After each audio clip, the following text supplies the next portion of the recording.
हमारा हीरो एक बहुत ही स्ट्रेस्ड आउट ग्रेड स्टूडेंट था जो एक लैब में लगी आग में मर जाता है और उसकी आंख खुलती है एक रोमकॉम मांगा के एक ऐसे साइड कैरेक्टर के रूप में जिसे उसने आज तक कभी पढ़ा भी नहीं था।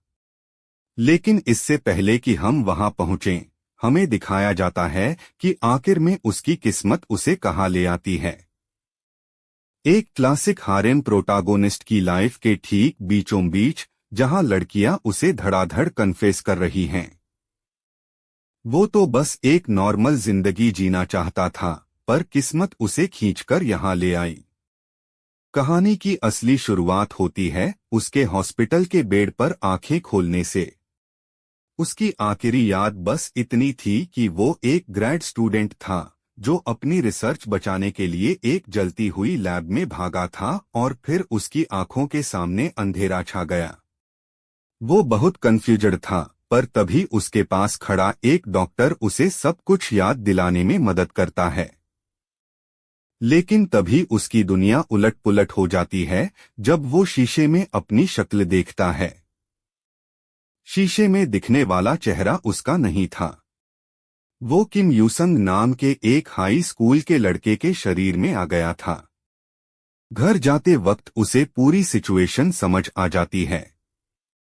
किम यूसंग एक बिल्कुल नॉर्मल सा लड़का था जिसका कार एक्सीडेंट हुआ था और वो कोमा में चला गया था। और जैसे ही हमारे हीरो को ये रियलाइज होता है कि उसकी पुरानी दिन रात काम करने वाली ग्रेड स्टूडेंट की जिंदगी अब हमेशा के लिए खत्म हो गई है, वो तो खुशी से झूम उठता है। आखिरकार उसे ग्रेड स्कूल के उस नर्क से छुटकारा मिल ही गया। ये उसकी नई जिंदगी का सबसे बेहतरीन दिन है। वो अपने नए घर पहुंचता है और उसकी माँ उसे आराम करने के लिए उसके कमरे में भेज देती हैं। उसे किसी अजनबी के कमरे में घुसते हुए थोड़ा अजीब तो लगता है, लेकिन जैसे ही वो दरवाजा खोलता है, उसे एहसास होता है कि ये लड़का जरा भी नॉर्मल नहीं था। वो जगह ओताकू कल्चर का पूरा मंदिर थी। मतलब दीवारों पर सिर्फ और सिर्फ मांगा भरी पड़ी थीं, मैजिकल गर्ल्स के पोस्टर्स और हर कोने में एनिमे के फिगर्स। असली किम यूसंग एक सुपर हार्डकोर नर्ड था। अब ये एक बड़ी मुसीबत बनने वाली थी। अगर वो अचानक से एक नॉर्मल इंसान की तरह बिहेव करने लगा, तो पेरेंट्स समझ जाएंगे कि कुछ तो गड़बड़ है। माहौल में घुलने मिलने का तरीका सोचते सोचते वो वहां रखे मांगा कलेक्शन को खंगालने लगता है। उसे स्क्रैम्बल लव नाम की एक मांगा मिलती है। ये एक जबरदस्त पॉपुलर शोनेन रोमकॉम थी जिसकी 1 करोड़ से भी ज्यादा कॉपियां बिकी थीं। उसे थोड़ा बहुत याद आता है कि उसने ऑनलाइन कहीं पढ़ा था कि इस सीरीज की एंडिंग बहुत ही ज्यादा कंट्रोवर्शियल थी, जिसमें मेन कैरेक्टर ने बिना किसी वजह के अचानक अपनी चाइल्डहुड फ्रेंड को चुन लिया था और इस बात पर पूरा फैंडम पागल हो गया था। वो सोचता है कि उसे इस कहानी के बारे में सब कुछ पता होना चाहिए, इसलिए वो पूरी रात जागकर सारी की सारी मांगा पढ़ डालता है। अगले दिन वो अपने फैमिली रेस्टोरेंट में हाथ बटा रहा होता है, तभी सामने का दरवाजा खुलता है। अंदर 2 टीनेजर्स आते हैं जिनके चेहरे उसे बहुत जाने पहचाने लगते हैं। लड़की लड़के से चिपकी हुई है और उसे रयूजी कहकर बुला रही है। और तभी उसके दिमाग की बत्ती जलती है, ये लोग तो स्क्रैम्बल लव के मेन कैरेक्टर्स हैं। उसने किसी एरेगैरे लड़के के शरीर पर कब्जा नहीं किया था, बल्कि उसका तो उसी मांगा। और सबसे बुरी बात यह है कि उसने ये मांगा कल रात से पहले कभी पढ़ी ही नहीं थी। उसे कहानी के बारे में जीरो नॉलेज है, सिवाय इस बात के कि इसकी एंडिंग एकदम बेकार है। बिना किसी स्पेशल पावर और फ्यूचर की जानकारी के वो एक प्लान बनाता है। वो सिर्फ एक बैकग्राउंड कैरेक्टर बनकर अपनी जिंदगी जिएगा। स्टेप 1, प्रोटागोनिस्ट साकामोटो रयूजी से हर कीमत पर दूर रहना। अपनी शांतिभरी और ड्रामा फ्री लाइफ को पक्का करने के लिए वो पूरी तरह से जुट जाता है। यूसंग की पर्सनालिटी को परफेक्टली कॉपी करने के लिए वो उसके कमरे की हर एक किताब पढ़ डालता है। वो दिन रात एक करके पढ़ाई करता है और मेन स्टोरी की सेटिंग से बहुत दूर एक प्राइवेट हाई स्कूल में फुल स्कॉलरशिप ले लेता है। और फिर उसे जिम के बारे में पता चलता है।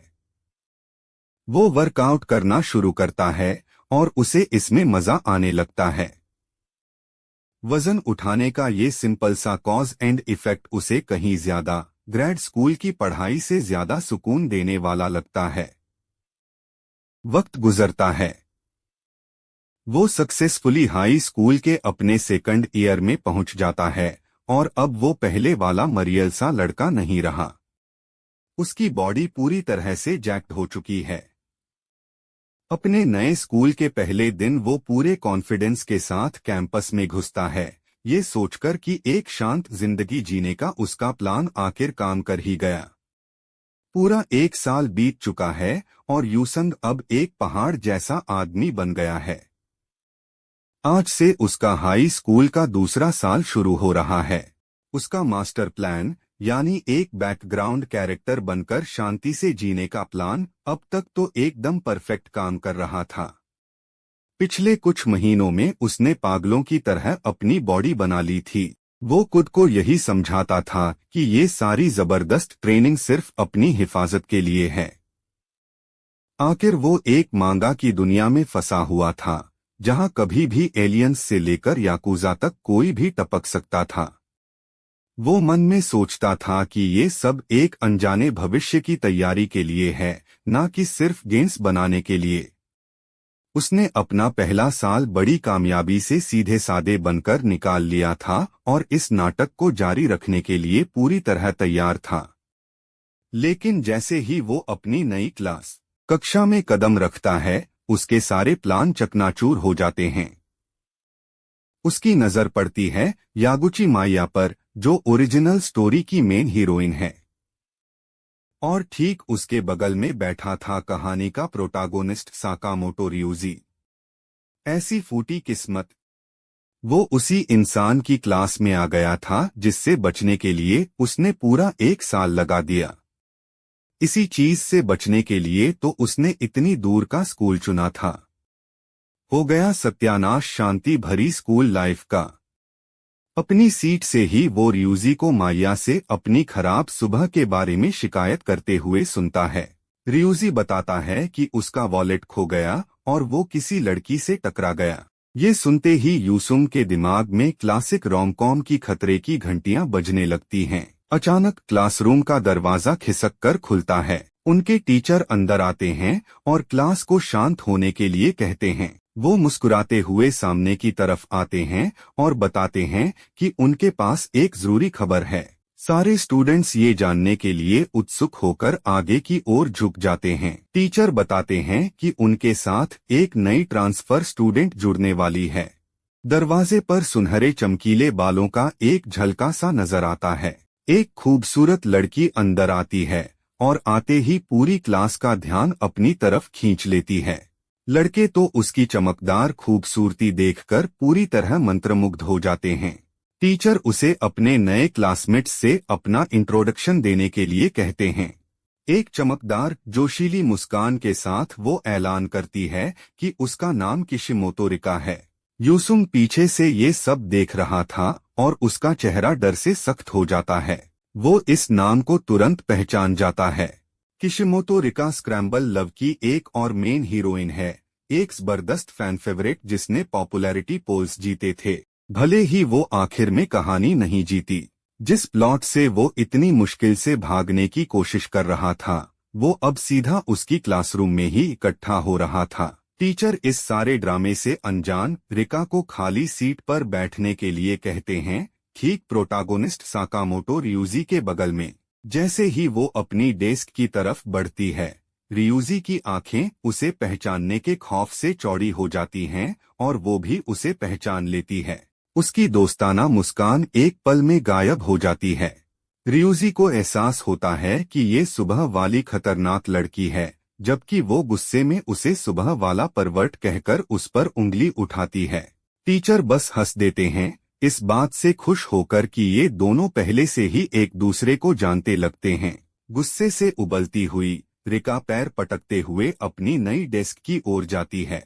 वो अपनी सीट पर धम्म से बैठती है और हैरान परेशान प्रोटागोनिस्ट को घूरकर देखती है। वो गुस्से में मुंह फेर लेती है, उसकी तरफ देखना भी नहीं चाहती। रियूजी उसके इस गुस्सैल रिएक्शन से पूरी तरह हैरान था, लेकिन तभी वो उसकी डेस्क पर एक जानी पहचानी चीज खिसकाती है। ये उसका खोया हुआ वॉलेट था। यूसुंग ये पूरा रोमकॉम सीन अपनी आंखों के सामने होते हुए देखता है और आने वाले 2 सालों के बारे में सोचकर ही उसे डर लगने लगता है। वो सच में ट्रांसफर लेने के बारे में सोचने लगता है। कुछ दिन बाद में मामला थोड़ा शांत हो जाता है। एक क्लासमेट यूसुंग के पास आता है और पूछता है कि क्या वो पढ़ने के बाद मंगा मैगजीन उधार ले सकता है। अपने ओताकू वाले दिखावे को बनाए रखते हुए यूसुंग लापरवाही से कहता है कि शौक से ले लेना। वो अपनी स्ट्रेटजी के बारे में सोचता है। भले ही उसने स्क्रैम्बल लव नहीं पढ़ी हो, उसने अनगिनत दूसरी रोमकॉम पढ़ी हैं और वो इस जॉनर के प्रेडिक्टेबल पैटर्न को समझता है। हालांकि वो ये भी जानता है कि मंगा का प्लॉट कभी भी वैसा नहीं जाता जैसा आप उम्मीद करते हैं। ठीक उसी पल रियूजी अचानक रिका का हाथ पकड़ लेता है, जिससे वो चौंक जाती है।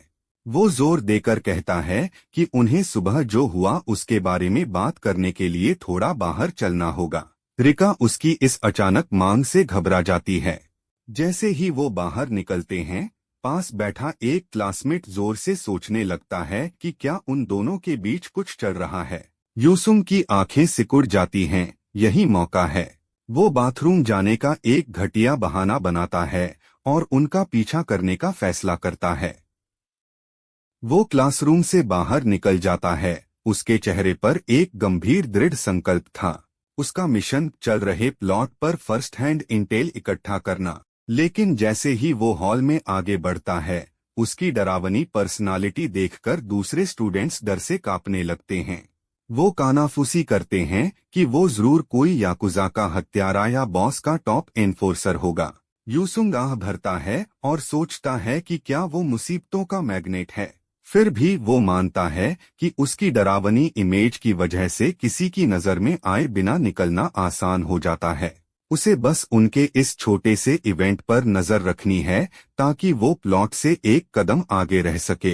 वो जानता है कि अगर उसे अपनी भविष्यवाणियों को सटीक रखना है तो उसे इन जरूरी सीन्स को खुद अपनी आंखों से देखना होगा। उसने इतनी रोमकॉम पढ़ी हैं कि उसे ठीक ठीक पता है कि वो दोनों कहाँ जा रहे हैं। एक हाई स्कूल में इस तरह की प्राइवेट बातचीत के लिए सिर्फ एक ही क्लासिक जगह होती है। वो उनका पीछा करता है। उसकी मंजिल साफ थी। स्कूल का पिछला हिस्सा, स्कूल के पीछे वाली उस क्लासिक रोमकॉम वाली जगह पर। रियूजी सुबह हुई गड़बड़ के लिए रिका से पूरे फॉर्मल तरीके से माफी मांगता है। झाड़ियों में छिपा हुआ यूसुंग ये सब देख रहा होता है और पहचान जाता है कि ये तो एक क्लासिक अपोलॉजी ट्रैप वाला सीन है।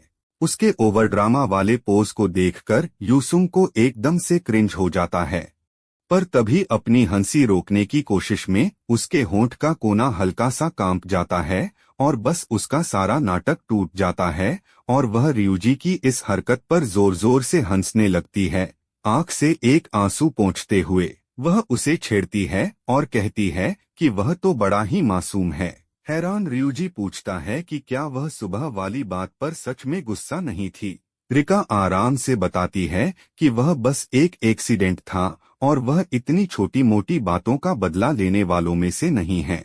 जब वह पूछता है कि उसने इतना गुस्सा होने का नाटक क्यों किया, तो वह मानती है कि वह बस उसका हैरान चेहरा दोबारा देखना चाहती थी क्योंकि वह बहुत फनी था। यूसन इस सीन को एनालाइज करता है और उसे याद आता है कि ओरिजिनल मांगा में रिका की ब्राइट पर्सनैलिटी की वजह से ही वह सबकी फेवरेट थी। यह मेल लीड के साथ उसका पहला एनकाउंटर इवेंट है, एकदम परफेक्ट, किसी किताब में लिखी रोमकॉम की शुरुआत की तरह। पर जैसे ही वह अपनी एनालिसिस में डूबा होता है, अचानक एक आवाज उसका नाम पुकारती है, जिससे उसका ध्यान टूट जाता है। एक खूबसूरत लाल पंखा लिए हुए एक लड़की सामने आती है और पूछती है कि होने वाला स्टूडेंट काउंसिल सेक्रेटरी झाड़ियों में छिपकर क्या कर रहा है। वह ताना मारते हुए पूछती है कि कहीं वह दूसरे स्टूडेंट्स पर छिप कर नजर रखने जैसा घटिया काम तो नहीं कर रहा। यह थी सायोंजी कुमिको, स्टूडेंट काउंसिल की पावरफुल हेड और एक बहुत बड़े नोबल खानदान की वारिस। यूसंग उसे देखते ही पहचान जाता है कि यह तो एक क्लासिक विलेनस टाइप कैरेक्टर है, एक राइवल जिसे ओरिजिनल स्टोरी में आखिर में साइडलाइन कर दिया गया था। यूसंग के लिए कोई भी हीरोइन उसकी शांति भरी जिंदगी के लिए एक खतरा है। इससे पहले कि वह कुछ रिएक्ट कर पाती, यूसंग बड़े आराम से उस झाड़ी की एक टहनी तोड़ लेता है जिसमें वह छिपा था। यूसंग हकलाते हुए एक बेकार सा बहाना बनाता है और कहता है कि वह तो बस स्टूडेंट काउंसिल रूम के लिए इस टहनी की खूबसूरती देख रहा था। कुमिको उसे घूरती है। झाड़ियों में छिपे होने के उसके इस अजीबोगरीब बहाने से वह जरा भी इम्प्रेस नहीं हुई थी, पर तभी उसके हाथ में टहनी को देखकर कुमिको के गालों पर हल्की सी लाली छा जाती है। वह उससे टहनी ले लेती है और फैसला करती है कि क्योंकि उसके सेक्रेटरी ने इसे चुना है तो वह इसे कम से कम स्टाफ मीटिंग रूम में तो रख ही देगी। यूसंग तो हक्का बक्का रह जाता है। उसने तो यह बात ताना मारने के लिए कही थी, पर किसी तरह यह तरीका काम कर गया। वह उसका थैंक यू एक्सेप्ट कर लेती है और उस छोटी सी टहनी को कसकर पकड़ते हुए उसका चेहरा और भी लाल हो जाता है। बात बदलते हुए वह पूछता है कि वह यहाँ क्या कर रही है और कहता है कि उसे उम्मीद नहीं थी कि वह टर्म के पहले ही दिन यहाँ दिखेगी। कुमिको बताती है कि वह दूसरे स्टूडेंट काउंसिल ऑफिसर्स को खाना खिला रही है और उसने फैसला किया कि वह अपने गायब रहने वाले सेक्रेटरी को भी उनके साथ शामिल होने का एक स्पेशल चांस देगी। वह उसे पीछे आने का इशारा करती है और कहती है कि जल्दी करे वरना कैफेटेरिया में सारी अच्छी सीटें भर जाएंगी। यूसंग उसे रोकता है और कहता है कि इस मामूली से स्कूल कैफेटेरिया में शायद ही ऐसा खाना मिलता होगा जो एक नोबल लेडी के टेस्ट को सूट करे। वह गुस्से में पीछे मुड़ती है और उसे डांटती है कि वह उसके बारे में कुछ भी नहीं जानता। क्या वह यह कहना चाहता है कि वह सायोंजी कुमिको आम लोगों के कल्चर और खाने को नहीं समझती? वह उसे एक pork stir fry rice ball की याद दिलाती है जो उन्होंने एक बार स्टाफ रेस्टोरेंट में खाया था और कहती है कि उसे उससे कोई प्रॉब्लम नहीं हुई थी। यूसंग मन ही मन हंसता है। उसे याद था कि वह खाना वाग्यू स्टेक का एक छोटा सा टुकड़ा था जिसे उसने छुआ तक नहीं था। यह अमीर लड़की पक्का उनका मजाक उड़ा रही है। वह उसे साफ साफ बता देता है कि स्कूल कैफेटेरिया में pork stir fry rice ball नहीं मिलता है। पूरी तरह से घबराकर वह पूछती है कि फिर वहाँ क्या मिलता है। वह उसे बताता है कि उनके पास ग्यूडॉन नाम की एक मिलती जुलती डिश है। सिर्फ नाम सुनकर ही वह हिचकिचाने लगती है। ग्यूडॉन जैसी चीज खाने के ख्याल से ही उसके शाही नखरों को ठेस पहुंच रही थी। एक आवाज आम लोगों के खाने को समझने की उसकी पिछली शेखी पर उसे टोकती है। अचानक चश्मे वाला एक और स्टूडेंट सीन में आता है और अपनी माय लेडी को पुकारता है। यह है अकाकी शिंजीरो, स्टूडेंट काउंसिल का वाइस प्रेसिडेंट। वह यूसंग को प्रेसिडेंट के साथ देखता है और उसे तुरंत शक हो जाता है। अपना चश्मा ठीक करते हुए वाइस प्रेसिडेंट की आंखें छोटी हो जाती हैं क्योंकि वह सारी कहानी समझ रहा होता है। वह यूसंग पर फट पड़ता है और उस पर चिल्लाता है कि स्टूडेंट काउंसिल की एक भी मीटिंग में न आने के बाद आज मुंह दिखाने की उसकी हिम्मत कैसे हुई। फिर वह सबसे शॉकिंग बात बताता है। यह बेचारी लेडी ने अपने कामचोर सेक्रेटरी को ढूंढने के लिए अपना महंगा खाना तक छोड़ दिया। यूसंग सन्न रह जाता है। उसने अपना कीमती वाग्यू स्टेक छोड़ा उसके लिए। बुरी तरह शर्माकर कुमिको सब कुछ नकार देती है और चिल्लाती है कि वह ना तो दुखी थी और ना ही परेशान, पर उसका वफादार वाइस प्रेसिडेंट उसकी एक नहीं सुनता और ऐलान करता है कि वह अब अपनी लेडी के साथ ऐसी बदतमीजी होते हुए चुपचाप नहीं देखेगा। वह ऐलान करता है कि उसका परिवार पीढ़ियों से उनके परिवार की सेवा करता आया है। कुमिको विरोध करते हुए वाइस प्रेसिडेंट को खींचकर ले जाने लगती है और उससे कहती है कि जल्दी वापस चले वरना उसका कीमती वाग्यू स्टेक ठंडा हो जाएगा। जैसे ही वे गायब होते हैं, यूसंग पूरी तरह से हैरान परेशान खड़ा रह जाता है। उसे बिल्कुल भी समझ नहीं आता कि अभी अभी हुआ क्या। उस दिन बाद में स्कूल के बाद यू संग सबवे स्टेशन की ओर जाता है। उसकी विशाल और मस्कुलर बॉडी उसे सबसे अलग दिखाती है और भीड़ उसके लिए किसी समंदर की तरह रास्ता छोड़ देती है। वो दिन भर के हंगामे के बारे में सोचता है। अब जब सारी हीरोइनें और प्रोटागोनिस्ट एक साथ आ चुके हैं, स्क्रैम्बल लव की कहानी ऑफिशियली शुरू हो चुकी है।